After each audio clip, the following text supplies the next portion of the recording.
Arrakis is this unrelenting anvil against which people are beaten and shaped and forged into something that's stronger.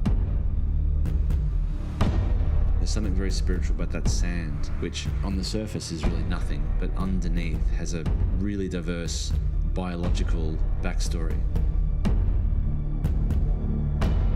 One of my favorite lines from Frank Herbert is, when you end a novel, it's like a train coming into the station that doesn't stop. You just jam on the brakes and let the sparks fly into people's imagination.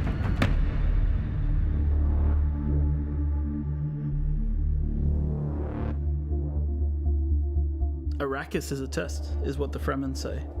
And the player comes right into the heart of that test. Dune Awakening is a survival game at the base level. And it begins like a traditional survival game, you know, like you're looking for water, you're looking for shelter. You know, where will you find water in the desert? Will you take it from others? So when we talk about survival, sure, we start with the basic kind of survive. And then when you've survived long enough, it's now time to think about political survival and how you progress within the universe. The approach we take when building a world like Arrakis is we kind of have to think about where are the stark lines and how do we draw these epic spaces? How do we make them feel huge and the player feels dwarfed by everything they see around them? The intention was every time we saw the desert, it was highly brutal, and if you went out into the desert without the right protection and without the right knowledge, that it was sure death. If we looked at references from some of the hottest deserts in the world, the visuals that we saw from those deserts weren't enough. We needed this world to be even harsher. So we've been working with Legendary since the very beginning. They've been very generous with sharing with us assets from the film and allowing us to see things from the film and allowing us to really understand the vision that Denis Villeneuve has for the world and his characters and the way he's grounding Arrakis. But of course, a game is a much larger scale, so we need to expand upon that vision.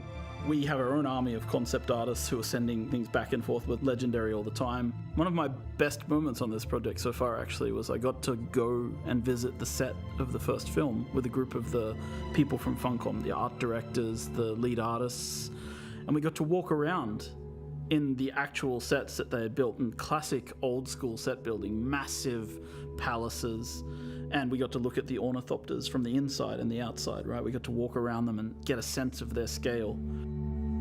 Well, I think what they had done really well is they'd been quite inspired by the world that we had built in Dune Part 1. Now, on a film, you're sort of led on a journey by the director and by the script, whereas in a game, you have the opportunity to sort of create your own narrative and create your own journey. The most exciting aspect for me is the fact that you can take what you've enjoyed and loved and you can build your own stories and your own places. And that to me is the ultimate goal, is to have, you know, complete control. Using Unreal 5 to create a game is obviously one of the better choices. Unreal 5 gives us flexibility through the blueprinting system.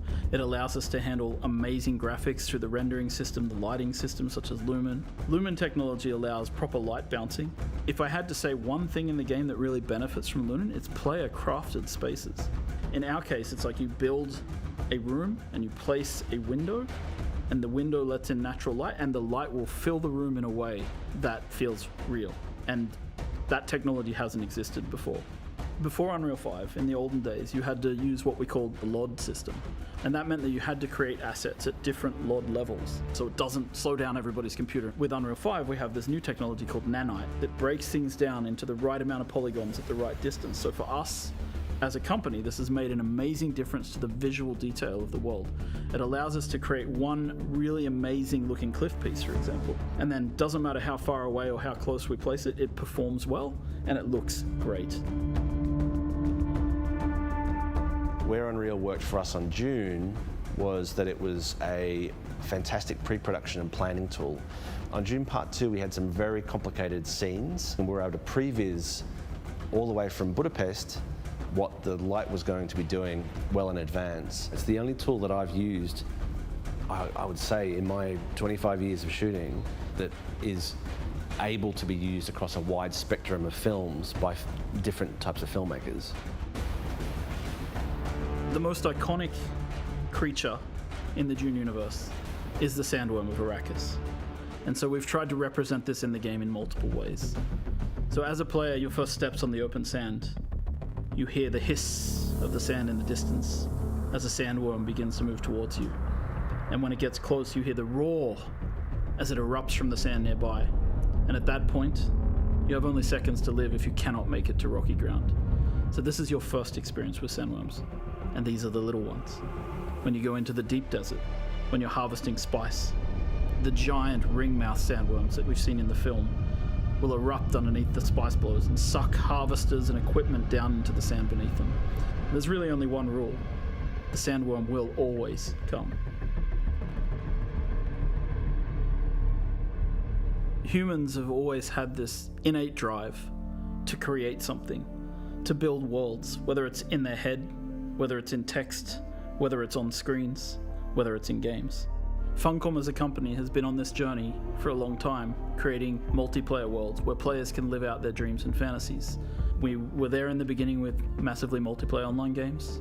We've been there in the beginning with survival open world crafting games. And Dune is a combination of those legacies, bringing us forward into the future. It's the culmination of what Funcom means as a company and what we can deliver. And this legacy means that we need to really pay attention to what we're creating and how we create it for the fans. Because I think at the heart of this, there's a lot of people out there who really want to live in the universe that Frank Herbert created. And they really want to live in the visual world of the films that they see from Villeneuve. And so we need to create the gap between those two possibility spaces and create a game world where people can live out their fantasies that they've taken from Dune. And yes, it's a huge legacy, and it feels at times extremely overwhelming, but we really hope that we can deliver something for everybody.